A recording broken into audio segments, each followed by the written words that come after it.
Howdy, everybody. Bob Tallman for No Spin Rodeo. No politics, no BS, just hard-hitting news and rodeo commentary from two of the most trusted sources in our sport.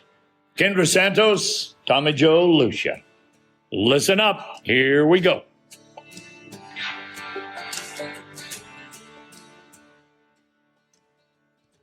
Here we go. That was a nice fade out, Greg. That was good. Good afternoon, everybody. Welcome to our, I don't even know how many weeks now we've been going weekly. This is episode 52 of No Spin Rodeo. Kendra, those flowers are beautiful.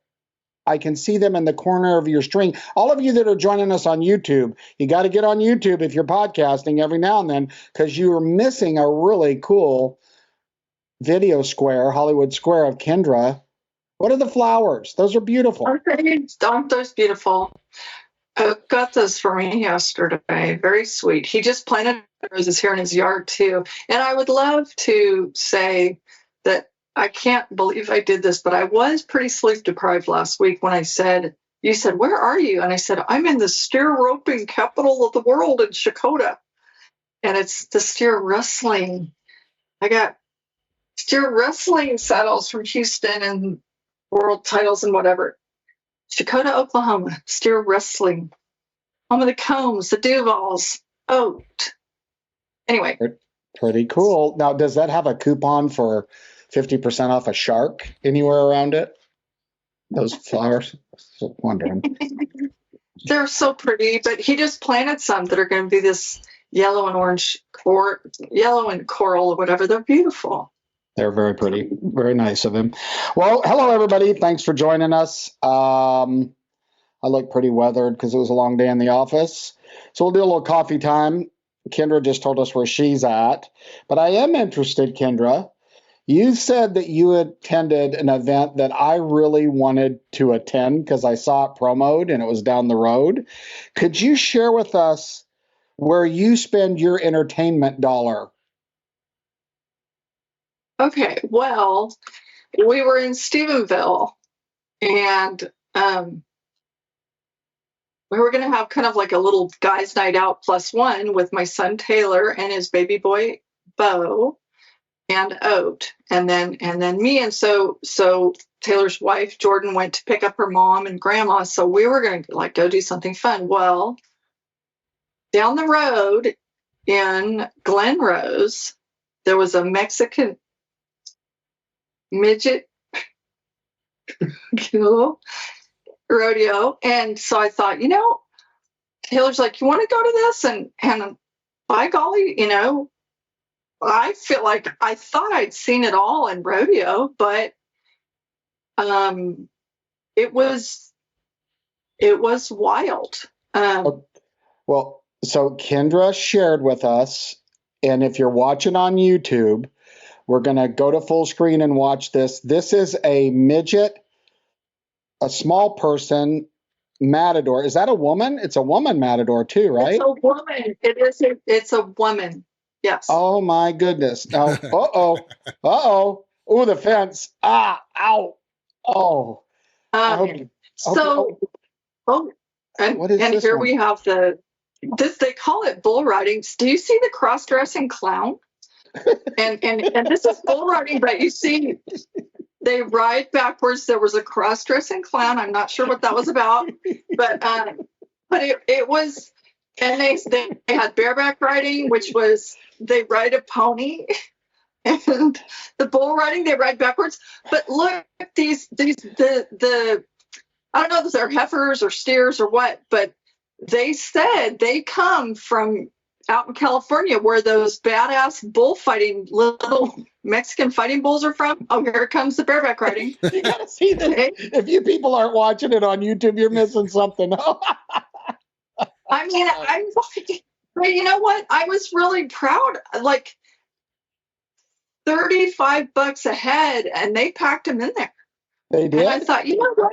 Yes. And I thought this is really, good for them. And the only thing like the flyers and the posters and everything around town were like family friendly. And the only thing is like the cross-dressing clown was going up in the stands and doing lap dances with, like, right by us with this man who had his wife and little kid, and this, I mean, lap dancing with 2 basketballs in the front of his shirt, and that was a little wild.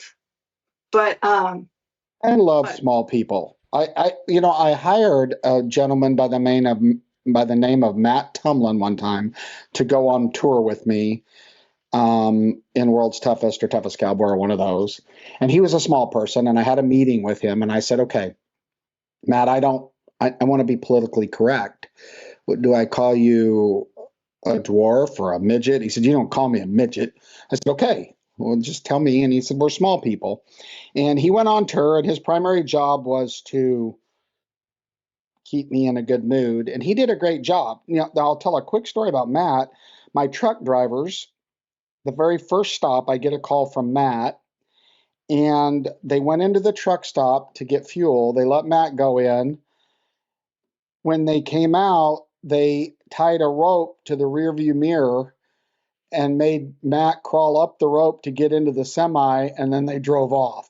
So you can imagine what we called him Little Matt had to deal with in the entire tour. But I think little people are great. And I wish that Donna showed me the promo and said, we should go to this, but I was out of town. So.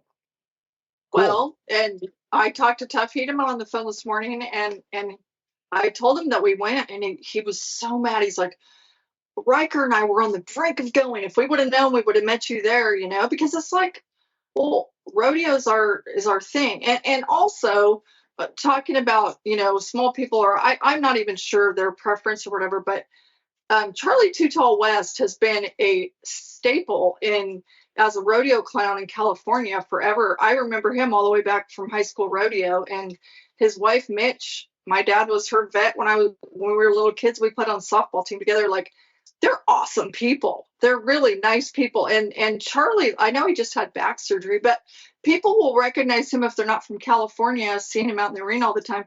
At the NFR every year for decades now, he goes out there in front of the star that's going to sing the national anthem and rolls out the red carpet, and he wears a tuxedo every night. Everybody's seen that, but that's Charlie West. And anyway, super cool guy. But yeah, that was entertaining. That's super cool. Well, Greg, where are you at? Well, I know where you're at, but you want to tell everybody where you're at? Sure, I'm in Logandale, Nevada. It's about an hour outside of Las Vegas, and it is very hot here this week. So spring is over in Logandale. That's a good rodeo. There's not a lot of trees out there, is there? Nope. Yeah. Just dirt. Yeah, and bushes. Exactly. And bushes and scorpions and all that kind of stuff. And it's in like the Lake Mead Valley, so it is pretty. It's got a lot of plateaus and a lot of hiking and stuff. But yeah, it's a good rodeo for sure. It's a great rodeo. And I'm getting ready. I'll be producing and we'll be working with the Western Sports Foundation. And you might have seen this, Kendra, but they've got their second annual Dancing with Rodeo Stars. And they do it at Tannehill's in the stockyards. And, you can check it out online if you want to see the lineup, because you can donate. The money donated goes to the Western Sports Foundation. And, Casey Fields there, Shane Proctor. I can't even go over the whole lineup. I didn't write it. I've got it in my notes for the show. But it is a cool Lindsey Rosser's doing it. Yeah. Casey Fields, he's doing it with his daughter, right? And Lindsey Rosser's doing it with the Colorado Bulldogger named Colt Honey. I think the Proctors are doing it with Shane and his wife are doing it together, right? Yep. Haley. Yeah. Yeah, Haley. Yeah, and Trevor Heddeman. There's 7 dancers, and they give away. They have judges there. They give an award away on site for the best one by the judges, and then they give a fan favorite award, which is kind of based on online involvement and donations. And it'll be aired on the Cowgirl channel and on the Cowboy Channel Plus app. So it's a fun time. It was really great last year, and it's funny to watch these folks put together their dance routines. It's a cool event. It's a cool event. So that's what I'm gearing up for this Thursday night at 7 o'clock at Tannehill's. And it raises money for a great, the Western Sports Foundation, right? It's a great cause that helps Cowboys, right? It does help Cowboys, and it's unique. You know, the Justin Sports Medicine program is been a staple for helping Cowboys, but the Western Sports Foundation is a little different. They're about mental health and about financial preparedness for the future. So these Cowboys can call in and get free financial, like high-level financial advice about planning, so that they have something when they're not running their hand in the rigging or swinging a rope. So it's a unique place, and they were always very active in the professional bull riders, and now they're reaching out into more Western lifestyle things. So proud of the Western Sports Foundation. They're a good cause. They do good things. Not everyone has a mother who has preached to them since they were itty bitty to max out their Roth IRA.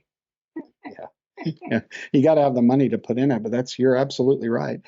Okay, well, let's today this episode is no crossfire. We didn't really do that much of a crossfire last time, but this episode we're going to do our rodeo news, then we're going to catch up on feedback. So Kendra, would you kick us off with rodeo news?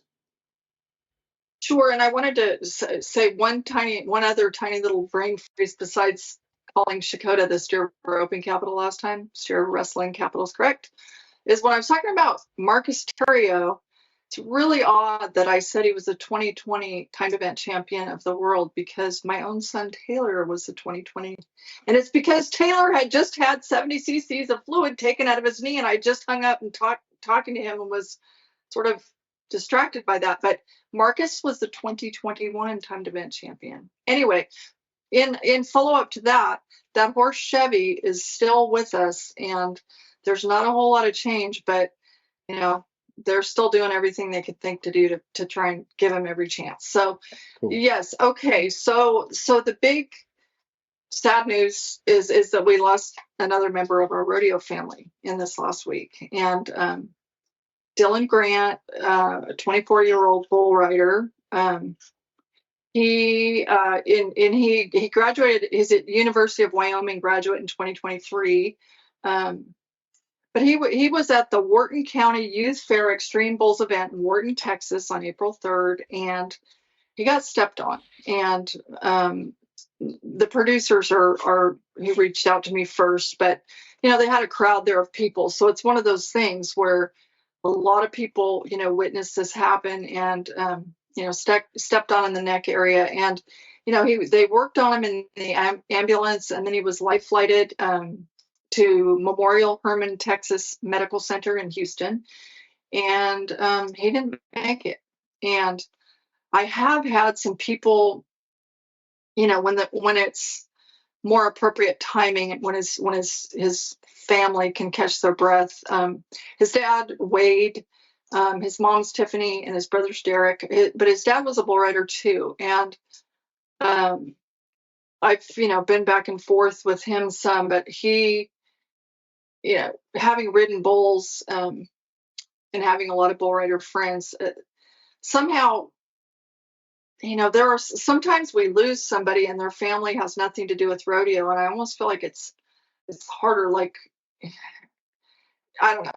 These losses are impossible, and they kind of bring out the best and worst in everybody too. What I find is, like, some people have messaged me with things to tell his parents, when they can catch their breath. Like the parish priest from that area, like, prayed over him while they waited, to life flight him out of there, and different things, that I hope that there will be some, I don't know, piece of, perfect strangers were helping him to the ambulance and everything else. So it's very sad news. And most people have been, so wonderful in sending their sympathy to his family. And then there were a few crazy people. There was one person that was like, hey, I'm posting a video of it if anyone wants to watch, like, and this person posts video of people dying. I'm like, block, block, block, block. Like, Yeah. what? I don't understand people. And anyway, That's just terrible. there's never a decent time for that. But Dylan Grant, had a lot of friends, and by all accounts was a fine young man and cowboy. And so, we're all thinking about it. So thinking about his family and his friends, and there's a lot of shocked, sad people. So prayers for every one of them. Yeah, a prayer for him, and it just highlights the fact that this truly is a very dangerous sport, and we often take it for granted until we lose one of our family members. So God bless his family and help him through a hard time. True. And none of us has ever I don't think I've ever gotten through a performance where there wasn't like 1 inch and that guy would not still be with us, and guys get up and walk away all the time. And you're just like, that was so close to being catastrophic, So anyway, okay. On a brighter, much brighter note, very cool. And I just happened to run into Marty Yates yesterday at Stephenville Trailers, picking up a trailer. And I was looking at Taylor's new trailer, Days of 47 Rodeo. You may have heard of it in Salt Lake City. Just did something really cool, which I know this is at least the second year, because I remember we talked about it last year. But Cassie Mowry and Marty Yates, they each won trophy stirrups and $15,000 bonuses for the 2024 Pioneer Week Top Hand Award, which is for the high money winners at Salt Lake City, Ogden, and Spanish Fork. And April 3rd, which is, we were just talking about April 3rd a minute ago with Dylan, the Utah Governor's State of Sports Banquet was held, and Cassie and Marty, $15,000. That's legit. And a very cool thing that those three committees are doing. So, and they're in good company. Yeah, I was there. They're in good company because the Olympians are honored. All of the major athletes from Utah, the Paralympians are honored. I mean, it's really, and they closed down the Delta Center, and the governor was there, and the keynote speaker, and I got to shake his hand and talk to him. But he's one of my favorite sports figures. It was Andy Reid of the Kansas City Chiefs, right? He was there. And it was to shake his hand, and, he talked about cowboy hats, and it's good company. And I'm really proud that we can make sure that we endorse these athletes in our own unique culture with all of the other athletes, and let them win a prize. And what that is if it's the high money earner from Spanish Fork, Ogden, and Days of 47 combined, in both the WPRA, or the women's portion, and the men's. So both Marty and Cassie came. It's a long program, but I think it was rewarding, and we're proud of it. So thanks for bringing it up. It was cool. Great. Yeah. And I have a couple of injury updates. Rusty Wright, of course, of the famous Wright family. So he broke his right arm, which is his free arm, at Cave Creek, Arizona the other day. And he just turned out there he is, thumbs up. Turned out at San Angelo and Loveland, Texas, to have surgery. But he is planning to come back this weekend for the American. And then Trey Benton III, bull rider, he broke the lower leg bone, the shin bone, the tibia, in his right leg, March 21st at Austin. Had surgery, a rod and 2 screws, on March 26th. And, he's been to 7 NFRs already. I didn't mention Rusty's 5, but Trey Benton III, they call him TB3, like, he has won almost 50 grand in the very early going. Now it's too bad for the setback, and he's going to have to sit out, but he was like, top 5 there. He jumped out to a, hot start or whatever. So I'm not clear how long he's going to be out, but sounds like Rusty, I guess, especially because it's his free arm, is going to come back really fast. But I don't know with a broken leg how long Trey will be out. So thinking about those people, and happy complete healing, and hope to see them both soon. I guess Rusty sooner than later is planning on it. Yeah, I bet he'll probably ride with a cast, I assume, maybe. Yeah. Yeah. That's good. Well, TB3, he's one of those guys that you can't hardly bet against him, right? When he's not supposed to ride something, he does, it seems like. So I noticed that all things were going good for him, and it's too bad, but this sport is relentless.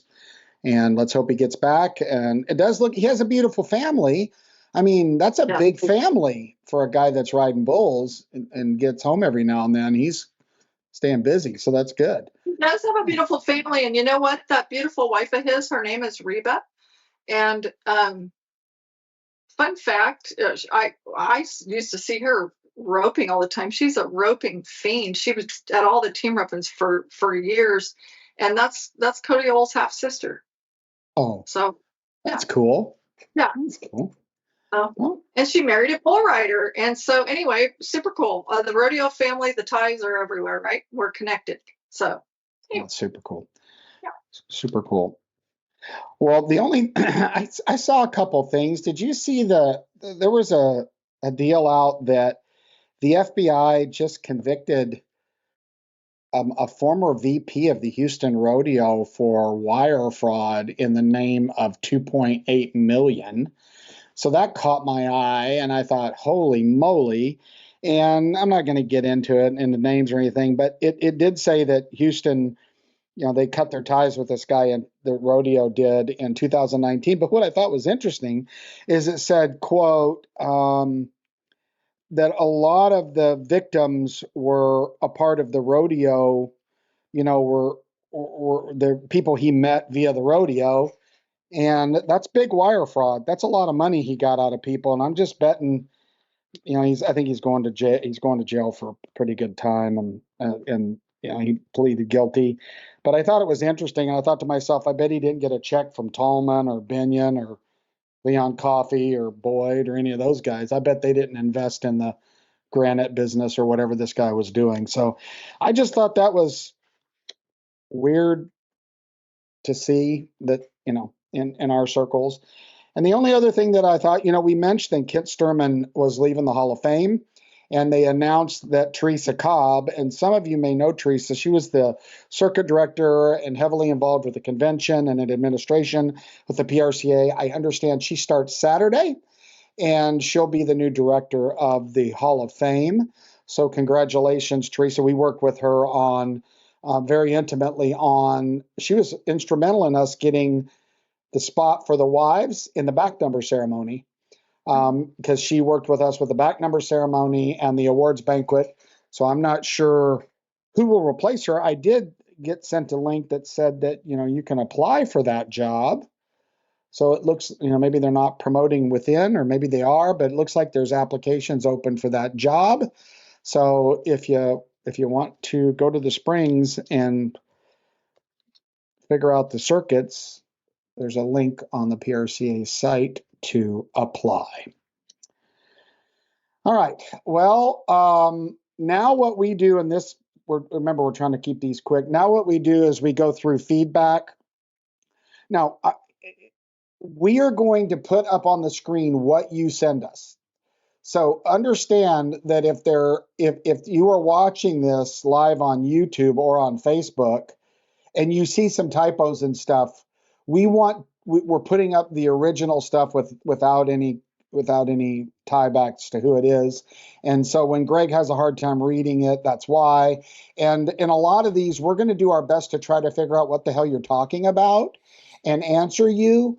But in some of these that we get, if we literally cannot figure out what you're talking about, we're not going to put them up because we don't know what to say. So just in full transparency, we're going to go through these. This is what today is about. Go through them one by one and tell you what we know about the questions and or feedback that you give us, all of you no spinners. So Kendra, you ready to tackle the feedback today? Sure. All right, Greg, roll out the first one. All right. We'll figure out what we're doing. The first one. Great episode. Hey, Tommy Joe, great episode as always. Really enjoy the weekly shows. I wanted to share some thoughts on the Houston payout discussion. While I totally get where you're coming from and agree that the high level performances, especially guys riding their bulls, should be rewarded, it also highlights a tricky aspect of the Houston format. Those top 4 riders made it through a field of 40 contestants, which is no small feat. If none of them earn a payout for placing in the top 4, it essentially removes any money for being in the top 4. If in Houston everything hinges on the final ride, there is little financial recognition for the overall run leading up to it and being top 4 out of 40. I understand that the showdown round is designed to be a high-stakes finish, but it still seems like those riders who fought their way through the whole field should walk away with something. The progressive round payouts don't really match the effort that it takes to advance that far. So yes, rewarding excellence is key. I'm with you on that. But I also think the Houston format complicates that picture a bit. Just my 2 cents, but I appreciate the conversation you are having around it. Keep up the great work. Well, since they called me out, I think you'll see traces of this in some of the other feedback today.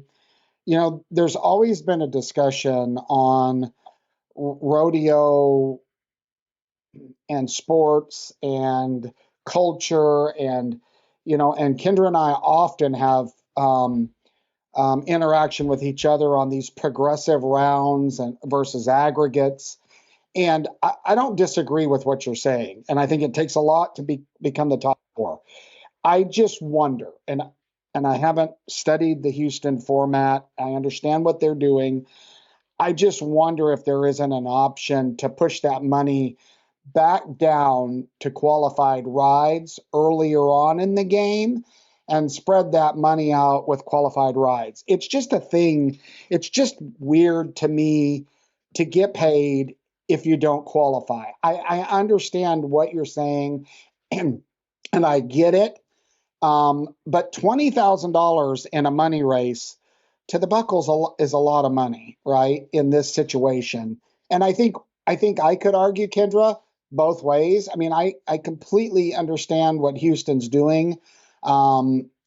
But I think our point was, or at least I think yours, Kendra, and I'll let you talk to it, is that that's a lot of points, that's a lot of money that you cut out there, and we're not going to rehash this, but I get it. Well, I think perhaps that what if this person was saying something specifically to you, it could possibly be because last time we were on here, you said that the way you have it set up to where if nobody makes in the finals, if nobody makes the whistle, you give the money to charity, correct? You have a ground rule that way? Right. Yeah. Is that correct? Yeah. Mm-hmm. Okay. Yeah. Yeah. So that may be what they're talking about. Yeah, and I guess here's the deal. I mean, there was a qualified ride, right? So the question, I don't know. Again, we could literally sit here and play poker on this all night long. Our point was that's a lot of points. That's a lot of money, and I just kind of have this personal thing that if it's not qualified, if you don't complete the race, how can you win? There's big arguments against that. So, and we got to flip one now. Yeah, Right? Correct. but I'll also say on that, like, if you think about, because I think I mentioned last time, if you're in the final 4, say you're a steer wrestler, well, you might have had to make another complete trip back to town, and maybe whatever, maybe you have one that stops at the line or whatever it is, you get in no time. I do see the point. You're asking somebody to come all the way back to the rodeo and if they didn't stop the clock for them to go home empty-handed, I don't think people are going to go for that. So anyway, let's keep rolling. Yeah, let's keep going. Okay, here's a counter argument from Salinas, California. I love the new YouTube. A feedback. Splitting 2, 3, 4 for ground money in the bull riding finals at Houston was wrong. Mr. H would have been leading the world right now, but instead 3 bull riders, and I'm not capable of bull riding, were just given $20,000 participation trophies for entering and not finish, unless I missed something. As for those hating on Haley and Rocker, 3 words: saddle up, a-holes. Well, we did talk about this a long time. Yeah, we talked about it, and everybody has their opinion, and I think that there's probably some validity on both sides. And again, what we do is open stuff up for discussion, and you can agree or disagree or take one side or the other. Just come with a good argument. I do like, the Haley and Rocker thing. We've talked about that too. Everybody, it's either love or hate them, but we're with you, and thanks for the feedback. Well, the other thing I'll say about this one, and we did talk more completely in episode 52, so we don't have to go all through it. But what I remember about it is we did mention that, okay, so they split second, third, and fourth. And who was it? It was Stetson Wright. I don't remember all of them, but the 20,000 they got for backing off in the finals at Houston counts. And so that is, that's like a great rodeo. There are very few rodeos that we have all year long. So that's where this person is saying participation trophy, because they got paid 20 grand for backing off. But, to the previous feedback's point, they did make it to the final 4 out of 40 people. So decide for yourself, basically. Yep. Your opinion's valid because it's yours. All right. What do we got next, Greg? So from the 502, do you feel PBR is too much athlete and not enough cowboy? Kendra, do you want to go first? Do you want me to go first? I thought you had your hand up here.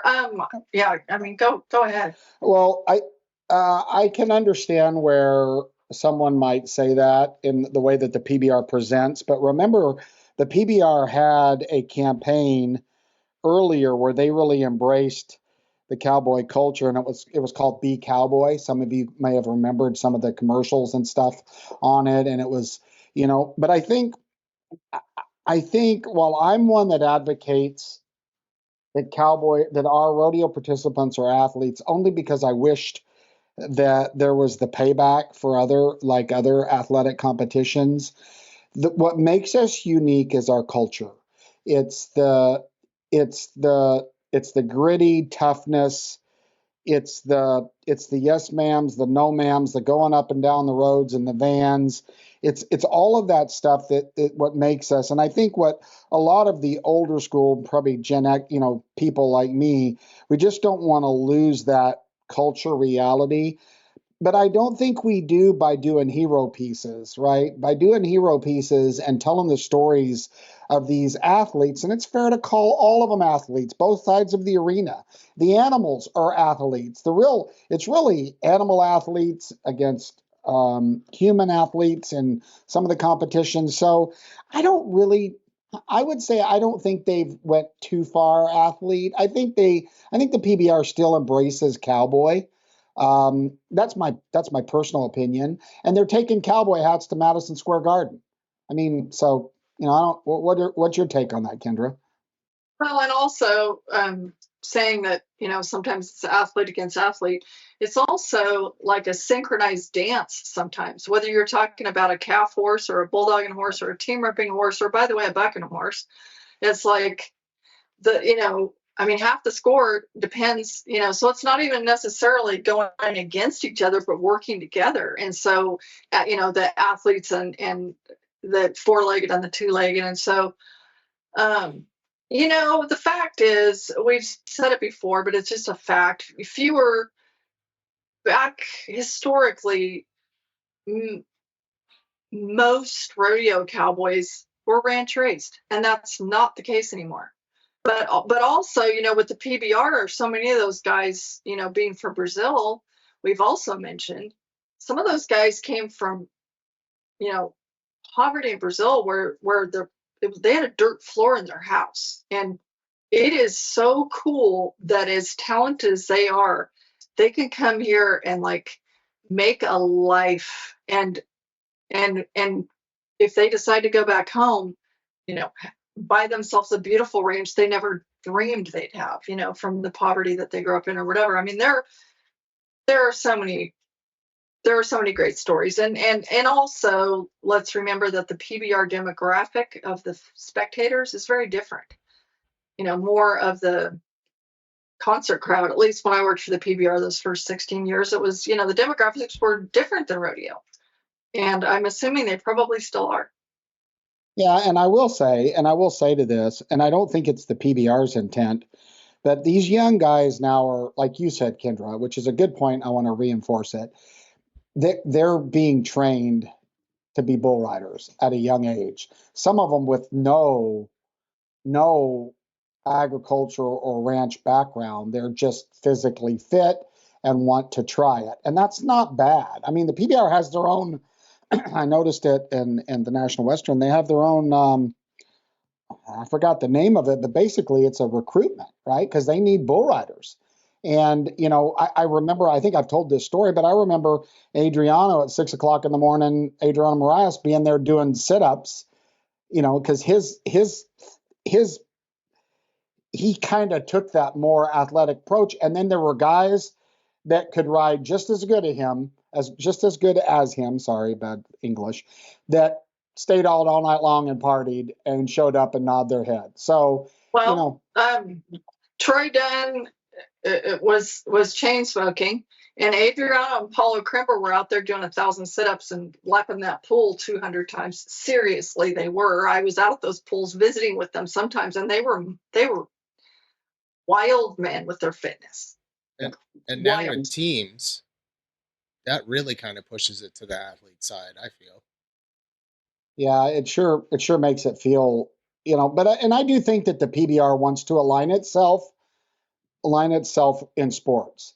I just think that what makes us unique is our culture, and we will never quit. I will never quit saying that. It's the people and what we stand for that makes us unique. We may not be the richest athletes out there, but we're real. So I'm not. But also, you can be both. There's no reason to classify one as an athlete and a cowboy. It's an athletic cowboy. Agree with that. Yeah. So to answer the question, and I would say I don't think they're too much athlete, not enough cowboy. That's my personal opinion. Is that what you think, Kendra, or do you think they've leaned too much to the athlete side? I don't have any feeling about that. Okay. So I guess I don't. Cool. I don't have much to say about that. Yeah. All right, let's go to the next one. Also from the 502, no amount of all-around championships can overshadow Ty Murray's all-arounds. 3 rough stock events and was great at all 3. Not taken away from Trevor or Stetson. What they did was amazing, but all 3 rough stocks, Jim Shoulders, Ty Murray, and then the rest almost put Sean Miner, IPRA, up there. Okay. I don't know whether to chuckle or grimace, but I was front row for Ty's greatness, and it was out of this world. Amazing, awesome. 3 rough stock events. I mean, he was just, absolutely iconic, but not taking anything away from Trevor or Stetson. I'm like, I will respectfully not even exactly understand the point here. So, and they mentioned Jim Shoulders. So I'm just going to say a few statistics. Okay, for one thing, Jim Shoulders had 16 total gold buckles, which is now 3rd of all time overall, behind Trevor Brazil's 26, Guy Allen's 18, and then Jim Shoulders had 16. But of those 16, Jim had 5 all-around titles. Okay. And 7 bull riding and 4 bareback riding. So Mahan, Larry Mahan, Ty took the torch from Mahan. His childhood dream was to beat Mahan's record, and he got that done, and that was so cool. But Mahan had 6 all-around championships and 2 bull riding titles, total of 9 title, or total of 8. Okay. Ty had a total of 9. He won the world twice in the bull riding, but 7. So that was, a huge super big deal. Now, Stetson Wright's mentioned. Stetson Wright's amazing and is just getting warmed up, right? But like, okay, Stetson has 8 gold buckles, 5 all-around buckles, and 2 one bronc riding and 2 bull riding. Trevor Brazil. Okay, so the record before Trevor was 7 in the all-around. Trevor has 14 all-around championships, and 8 in the steer roping, 3 in the calf roping, 1 in the team roping. And so everybody in this, mentioned here, Shoulders, Mahan, Murray, Brazil, Wright, they're all just absolute legends. But to say, I'm not even sure why they're throwing the IPRE in there, whatever. I don't know Sean Miner. I'm sure he's a great cowboy. I don't know anything to even say anything about that. But people started calling Stetson Wright like king of the cowboy or whatever, and like Stetson Wright's amazing, and we have no idea, what his final tally will look like. But to act like, not taking anything away from Trevor or Stetson, but what Ty did is so much better. I don't follow it. And P.S. Ty was world class in 3 events. Trevor won in 4 different categories, world championships, and qualified for the national finals in 4 different events. Like, how can you possibly say that? I mean, what? I don't see how you can say, but you can't. It's like comparing generations. We're comparing different ends of the arena. We're doing all these different things, but to act like Trevor's not up to Ty's, I mean, I promise you, Ty Murray would not say that. So, I'll put it this way: if you're a Marvel type person, it's like comparing Iron Man to Captain America to Hulk, right? They're all powerful superheroes that are powerful in different ways. And more importantly, they've all made a mark on legendary marks on this sport. And the truth is, Stetson's not done. So he's not even fair in this conversation, because that's what amazes me really, is that he's fresh mentally. You know what I mean? He's going to be playing a long time. So, that's, thanks for the feedback. But to say Ty, because he's a rough stock guy, and I like rough stock, but to say that he's better than Trevor, or it's not fair to even compare all of them. Like I said, they're all superheroes, just like you said. For sure. So they all, it's true. And I mean, we could easily throw in, Dean Oliver or Casey Tibbs and all these different people. Yep. And also, for the record, because it kind of cracks me up, somebody popped off a year or 2 ago, like they were, inventing the wheel, and they're like, we're going to start calling Stetson Wright Superman in boots. And I chuckled, because I started that with Ty in print. And then now people are like, oh, I'm like, it doesn't diminish. Stetson's amazing, but just because it's yesterday's news, it doesn't diminish what Ty got done in his era. So anyway, nothing's original, Kendra. Remember, nothing's original. Everybody creates stuff from what they read in the past. So that's probably where they got that. Well, anyway, whatever. All right. What's the next one? A question I've had all my life and never understood is, why did they change World Championship from money earned all year to NFR earnings in the 70s? Never made sense. Took away Donnie Gay's 9th and got Ledoux 1. Well, so Kendra will probably more eloquently lay this out for you guys. No, I'm going to pounce like a puma cat, but go ahead with your. You stand there. You stand there with your stiletto and be ready. So, this plays right into Kendra's hand. So I'm an advocate for progressive, more high impact rounds, like we talked about in Houston, because I think that that's what consumers like. Interestingly enough, in 1976, 77, and 78, the powers that be at the PRCA decided that they would crown a PRCA champion for the year based on total money won, and then the world champion, and Kendall will correct me if I'm wrong, because I was like 8 then. I was still rodeoing then with my dad, but anyway. And the world champion was crowned on the NFR, on what they did at the NFR. Now, interestingly enough, I gave old Donnie Gay, old 8X, a call, and I, he said, the first thing is they didn't think about the fact they could have a tie, and him and Randy Majors tied in 77, and they got on 2 rerides, and Randy won, and Donnie had won $30,000 over the course of the year, more than Randy Majors. And Donnie's quote to me was, they that they had a really great world champion, but they didn't have the right one, which is very 8X to say that. So it's interesting though, but they did it because of television, and they thought that it would create a whole lot more intensity, and it obviously didn't work, because they went back to kind of the aggregate form of crowning the world champion. So back to you, Kendra. Oh, to me, this has been a grinder for as long as I've known about it.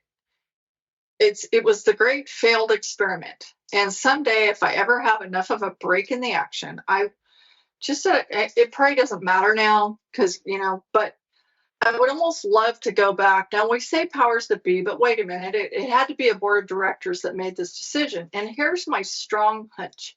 My strong hunch is that, well, for one thing, fact, it's a lot harder to win the regular season than it is to have a good 10 days in Oklahoma City, Vegas, or where Dallas, 1959, whatever you want to say. So winning the regular season has to count, just because, the rodeos to incentivize, rodeos to be bigger and better and part of the conversation. And I mean, the course of the year, the cream's going to rise to the top more than, everybody knows now the way it is with so much money in Vegas, which everybody loves so much money in Vegas, but it's weighted very heavily. And if you are not hot in Vegas, you cannot win the world.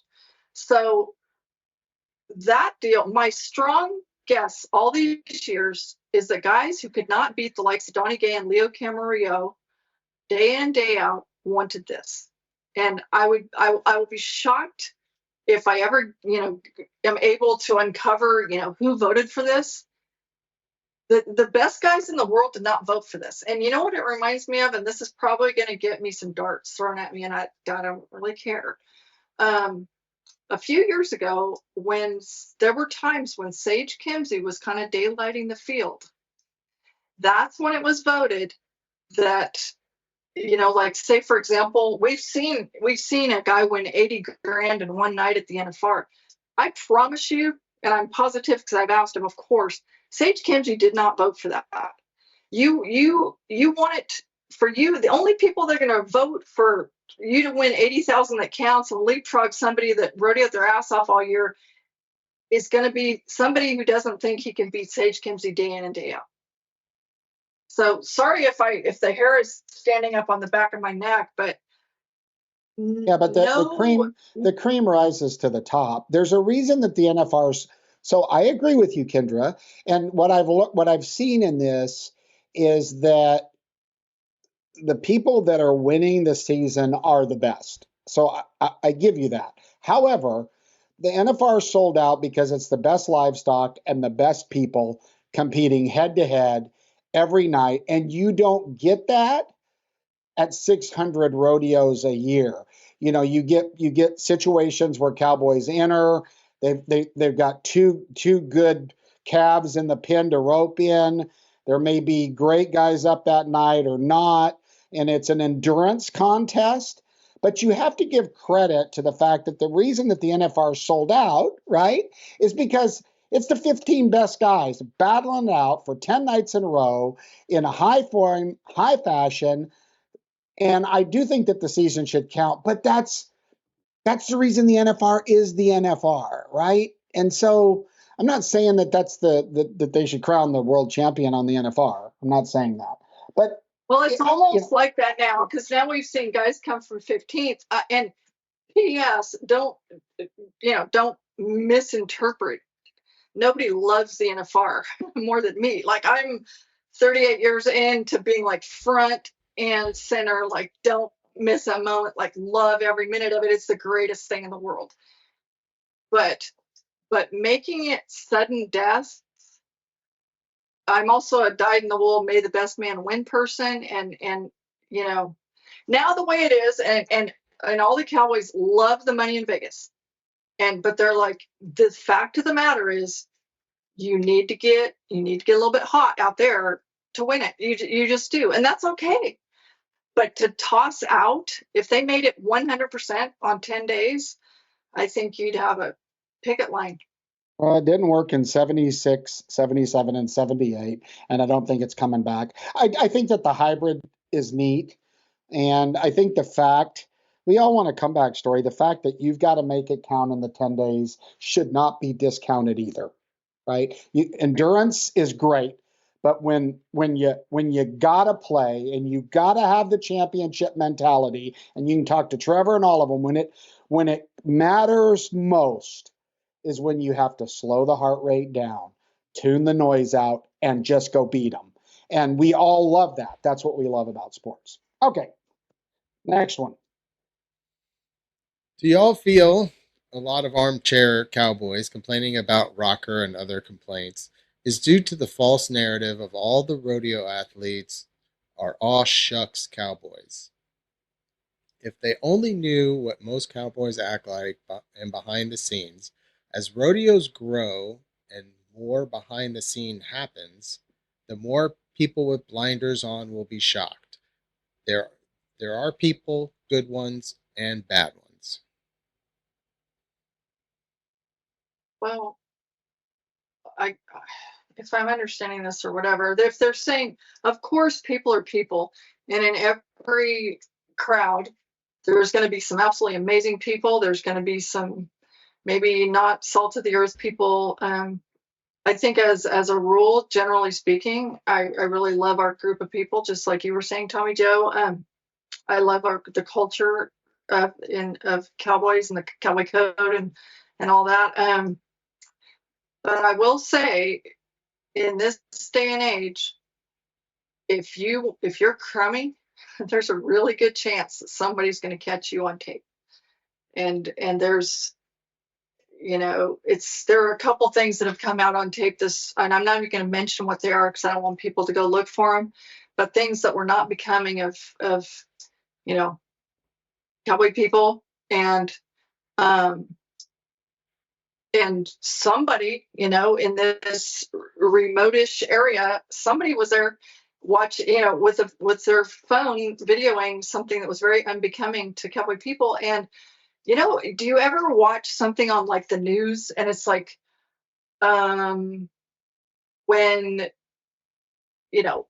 the Twin Towers fell, or when a plane hits the side of a mountain or something just crazy that just happened, and people, or like a building collapses and there just happened to be video of it, and it's like, in this day and age, if you're going to jump off a balcony in Pendleton, you just have to just assume that if you do something crummy, I promise you, our generation of people, cowboys, a lot of shenanigans happened, but I also feel like we're like kind of grateful that it wasn't the era of social media and cell phones, right? Because there's always going to be unbecoming things, but you better know now that if you're going to do something, even if you're lit at a beer stand, somebody's videoing you, probably.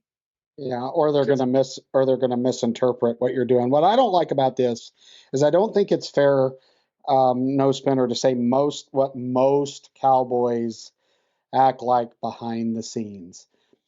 We can't. It's not fair. Listen, I talked about the Sandviks and stuff. There's been wild ass Indians in this game in the past, and Rocker's not the first, and it comes naturally in his bloodline and all of that stuff. But there are also very,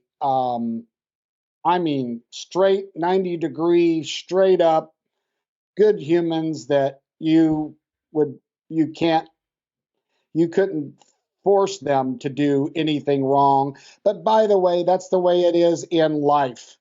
There's it doesn't matter to me what color.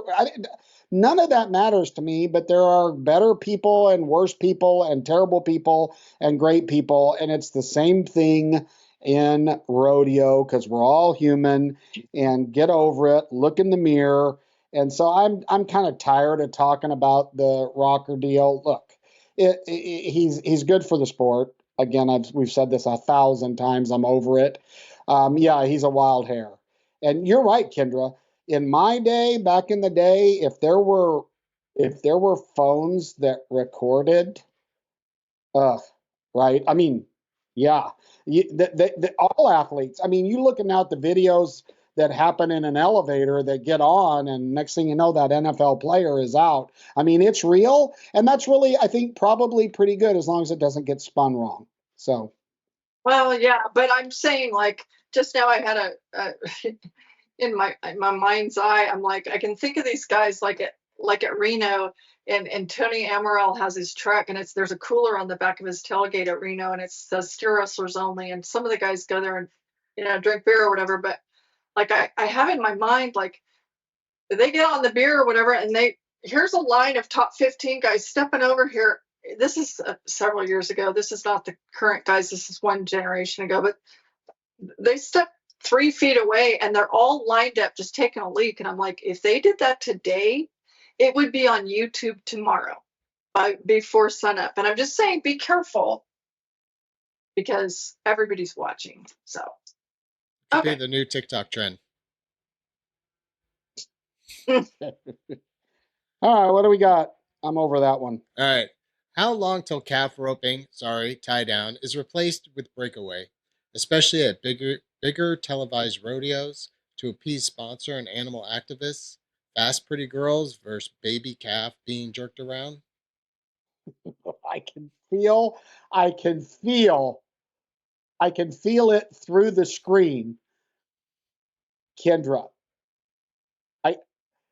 I could just feel your response to this. So, do you want me to go first so you can temper a bit, or do you want to go ahead and jump on this one?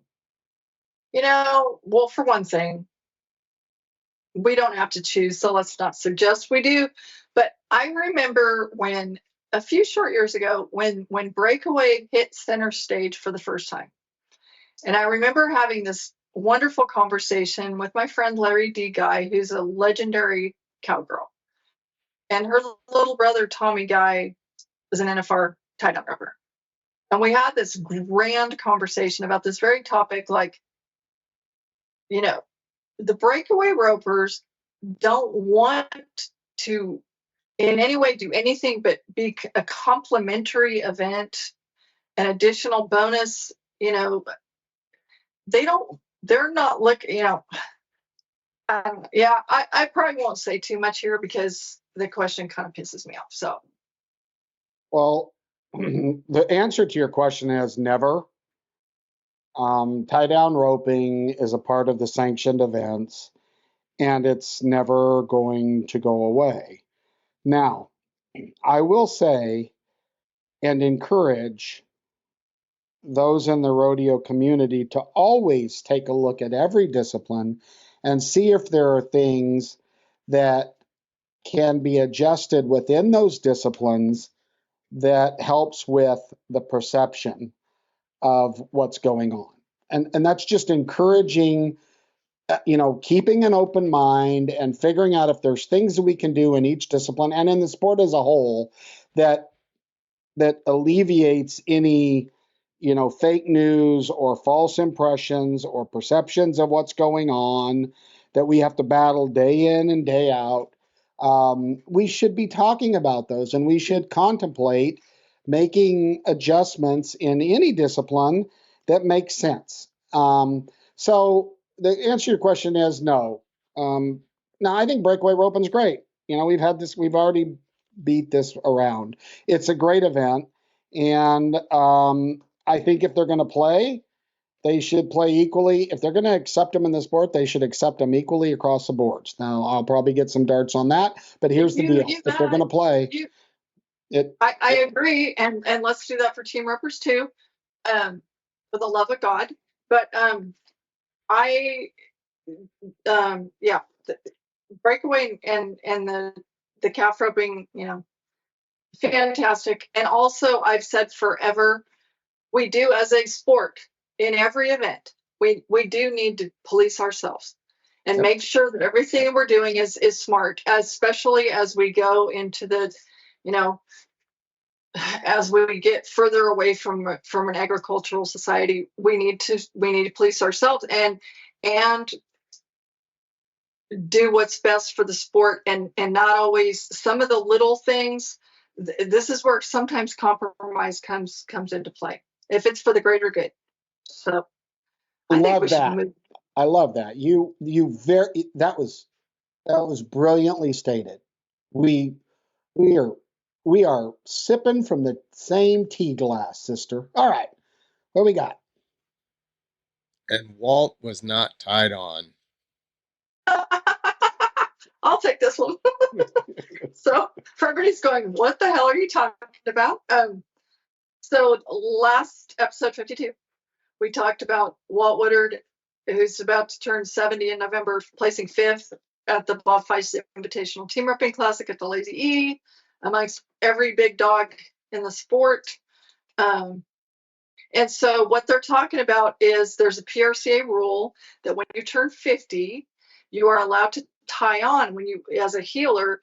So in other words, you don't have to, when you make your shot, you can just have it tied hard and fast to your saddle horn, and you can come tight really quickly, and then you don't have to go through the motion of as much of getting your slack and going to the horn to dally. So he could have 29 years ago started tying on if he wanted to take advantage of the handicap for his age group, and he chose not to because he doesn't need any handicapping. Walt Woodard's just a freaking bad cat. Let's go. Let's keep going. So yeah, well, when I first read it, I'm like, did they think his feet are tied in the stirrups so he doesn't fall off? But I get it, and it would be very, very quick. All right, last one. Let's do one more, Greg. This is from the 580. Can you touch on the alarming number of rodeos that aren't approving WPRA events this year? The Prairie Circuit has lost WPRA events as well as the Texas Circuit. Some of the rodeos have been synonymous with bad ground for barrel racers, and barrel racers are being criticized for speaking out about unsafe conditions. Are we taking a step back by staying silent and enduring unsafe conditions, or be removed from the rodeos? To the committees who have worked tirelessly to improve conditions for contestants, it is noticed and appreciated. Okay, first off, I think this is fake news. 580. I don't. You can give us specific examples of the alarming number of rodeos that are leaving the WPRA. I'm not seeing that. Now, remember, we told you about Cowtown up in New Jersey that parted ways with the WPRA, did not do a WPRA event because of discussions about how much they have to work the ground, and consequently, they got named PRCA Small Rodeo of the Year. Some irony there. And so I'm aware of that in that circuit, and maybe one or two others that maybe, and I can't even know the names, but I don't think that there's an alarming amount. Now, there's a lot in this, and then I'll kick it over to Kendra. The thing about it is if you're going to run these horses full speed on ground, it needs to be safe. It needs to be safe for the ladies on the back. It needs to be safe for the competitors. Now, the competition side of that, they all, to me, that's, they're all running on the ground, whatever the conditions are. They need to do it correctly when they're riding, I think, also to protect their horses, and many of them do. I'm not saying that. And so the ground is amazingly important, and I think a lot of committees are doing it. I do think that the WPRA flexing their muscle on making sure that the ground is right is exactly what they ought to do as an association for their members. I think that's what the association is for, is to protect their members and the horse athletes that are involved in it. But I don't think it's fair to say that there's an alarming number and that we're going to see barrel racing and breakaway go away. And by the way, the WPRA did implement some policies that discourage WPRA members from participating in organized barrel racings and breakaways that are not WPRA sanctioned to kind of battle this. There are things in place, it's not just easy to say I'm going to do a $50,000 barrel race and invite the top 20 girls. That isn't as easy as it sounds. And then make my own rules up if they want to play. So, Kendra, anything on this from your end? Well, I'll say, nobody's against good ground. I can't imagine. I don't remember the last time that I've watched a rodeo that didn't stop halfway through with a big drag with tractor. And I think that the ground conditions in my lifetime it's night and day how far it's come. So I feel like it's being talked about more than ever before, and more committees than ever before are taking great pride in their ground. It's for 100%. I mean, when I was a kid, you never one time would see a tractor out there halfway. I mean, so that there's a lot of progress being made on this safe ground. And by the way, we always say, I think there's that joke about barrel racers getting buried in the ground and all this. Let me bring to everybody's attention, because I think this is pretty interesting. The ground in a typical arena, and I've studied it, it's a part of, but it has to be literally prepared differently in different portions of the arena because of the different disciplines. As you know, Kendra, having a long lineage of relationships with bulldoggers and that family of cowboys, that ground's very, very important for how they compete. Same thing for the animal athletes on the rough stock end, whether they can get their footing. Same thing for the barrel racers. So it's not just barrel racers. Good ground is important for all the disciplines, all the events. And rodeos do need to, and if they haven't yet, the rodeo committees need to understand that it is critical. It is critical, and you need to take it serious. I understand Farmer Bill, he comes, he's on the committee, and he brings his farm all and his 6-hole disc, and he's worked the arena that way for 50 years. Same thing that we talked about in the disciplines, Kendra. We need to continue to improve all of these things, including the ground, for all of the participants in rodeo. Well, and it's not coincidental that the barrel race is right before the bull riding, and that they don't have the steer wrestling after the barrel race, where there could be big ruts for those guys. That's not a coincidence. It's positioned toward the end of the rodeo like that on purpose. Well, Greg, remind everybody how you send us feedback, because in a couple of weeks we will talk about yours, unless it's stupid and you have the brain cells of an amoeba. So you can text us at 817-668-2395 or send an email to nospinfeedback@gmail.com. Well, I think we went well over 30 minutes, but we covered all of the valid feedback. Let's wrap it up for everybody. Kendra, final thoughts from the Rose Garden in Oklahoma with the championship saddles. I'm telling you, people, if you haven't seen, and you really look beautiful. I mean, the color contrast is very, the medallion on your neck. What is that? Help us with that. That's a Taylor's first NFR in 2019. He and I have a matching NFR shield necklace. Yeah, really cool. Anyway, so my final thought for the day is people need to be nice. And when I, as a kind of a rodeo family, like, being asked to do something so hard as a young man dying, and then someone comments, he 1,000% deserved to die, or, or people, something about, Ice Cat or whatever, and someone was so rude. And I'm like, there's no excuse to be rude and mean and nasty. And people need to just be nice. If you want to disagree with something that I say or you say, you and I have disagreed about so many things we've lost count decades ago, okay?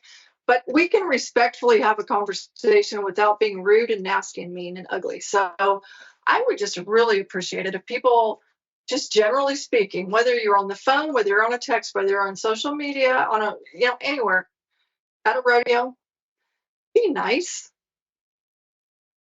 Yeah, I agree with you. When I went through cancer, one of the things that I realized is that when you're going through the grocery line and your checkout person is not being as friendly, do me a favor and ask yourself, we all don't know what any particular person is going through at that moment in their life, right? And you can't sympathize with some of this stuff unless you've been through it. And so I agree with you. It would really be nice if people would quit being ignorant and have a little more compassion. And I'm guilty of it too. But compassion is a lost art. It doesn't make you tough to not be compassionate. True toughness is a person that has the ability to withstand the elements with a tear in their eye if they need to, in my opinion. So you can have a difference of opinion without being rude.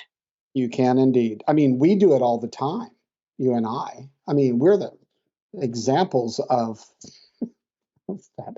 I mean, I've been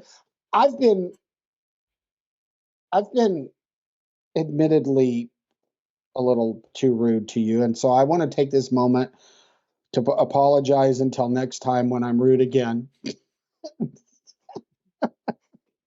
Okay, everybody. Thank you for joining us. This has been episode 52. Thank you, people on YouTube. Thank you for taking a look at us. It's episode 53, Skippy, but I'm being nice about it. Is it really? Is it 53, Greg? 53. Oh, episode 53. I knew, and I was going to correct you for saying episode 52. I stand corrected. That was fake news. This is episode 53. We are through the halfway century mark. Anyway, thank you guys for joining us. Next time will be episode 54. So thank you all. Thanks for watching us on YouTube, Facebook. Send us your messages. We'll talk to you if you deserve it. We'll have a crossfire next time. Be safe. Try to be nice. Otherwise, have a good day. God bless you. We'll catch you next time. This is No Spin Rodeo.